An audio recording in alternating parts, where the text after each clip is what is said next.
पुण्यम मधुबनम यत्र सानिध्यम नित्यदा हरिः, कि तुम यहाँ से पावन भूमि वृंदावन में पधारो और वहाँ वृंदावन की पावन भूमि मधुबन में जाकर के जहाँ हमारे ठाकुर गोविंद नित्य निवास करते हैं ब्रजभूमि में, कण कण में व्याप्त हैं, वहाँ जाकर के तुम भगवान की उपासना करो।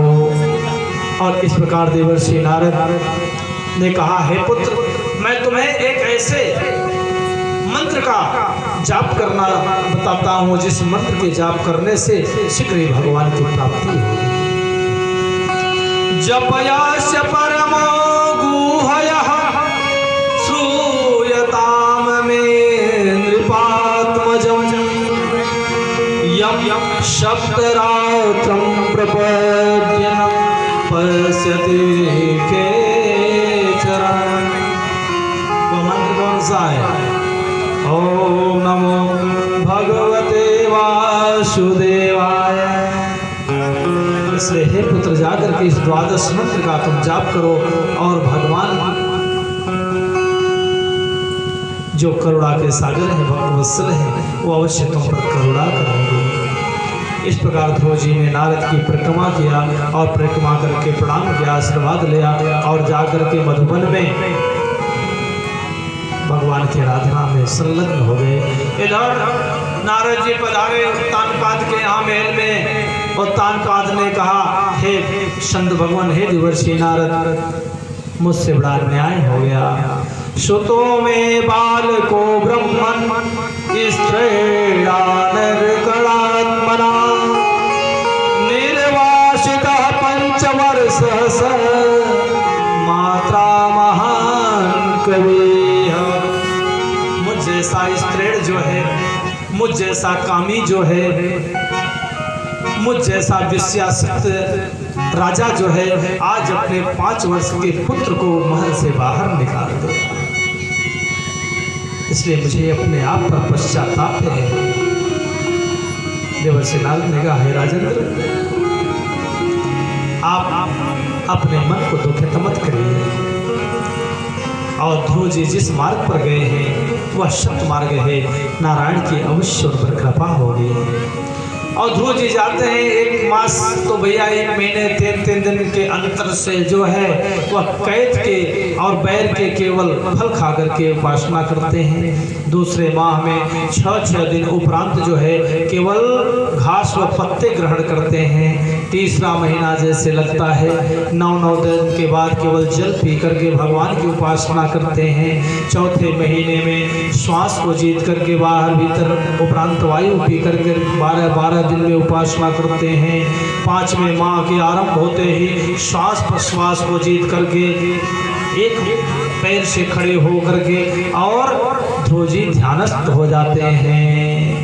धीरे धीरे ब्रह्मरंध्र से जाकर श्वास रुक गया, प्राण अवरुद्ध हो गए। सारे देवी देवता त्राहिमाम रक्षा करो नारायण के पास पहुँचते हैं, क्योंकि इंद्र का इंद्रासन जो है विचलित होने लगा। भगवान ने कहा, हे देवताओं, आप निश्चिंत रहो, यह कोई आपत्ति नहीं, कोई विपत्ति नहीं, बल्कि यह तो मेरे भक्त ध्रुव की तपस्या का प्रभाव है।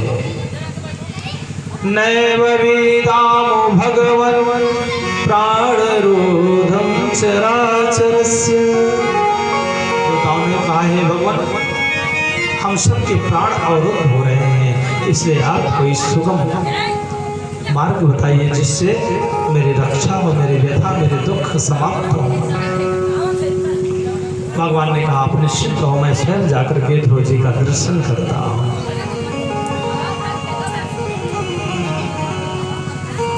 सुखदेव जी कहते हैं, राजेंद्र परीक्षित, अभी तक भक्तों ने भगवान की उपासना किया तो भगवान दर्शन देने जाते थे, लेकिन आज प्रथम बार ध्रुव की ऐसी महान तपस्या कि भगवान स्वयं दर्शन करने जा रहे हैं। मधोर्वनम दृक्षयागतः, मैं स्वयं मधुबन में ध्रुव कुमार को देखने जा रहा हूं। भगवान ने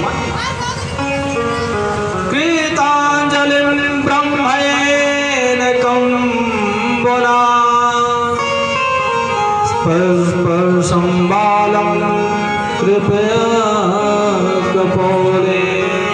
और जैसे भगवान पधारे बोले भक्तवत्सल भगवान की जय हो, देव कुमार महाराज की जय हो। उन्होंने हाथ जोड़ करके भगवान को साष्टांग प्रणाम किया, नमन किया और जैसे ही भगवान की स्तुति करने का प्रयास किया, कोई श्लोक नहीं आता है। अब छोटो सो लाला को श्लोक का काय को पतो है, कोई श्लोक नहीं जाने, कोई मंत्र तंत्र नहीं आता है और भगवान को कृतांजलि बांध करके हाथ जोड़ करके निवेदन करते हैं। भगवान ध्रुव कुमार के भाव को समझ जाते हैं और जैसे ही अपने उस अदम्य शंख को ध्रुव के गाल से स्पर्श कराते हैं।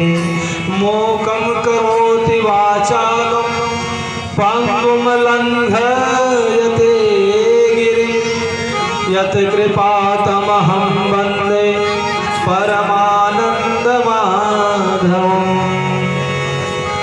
जो जाने ताहि दे हो जनाई, जानत तुम्हें तुम्हें हो जाए। जिस पर आपकी कृपा हो।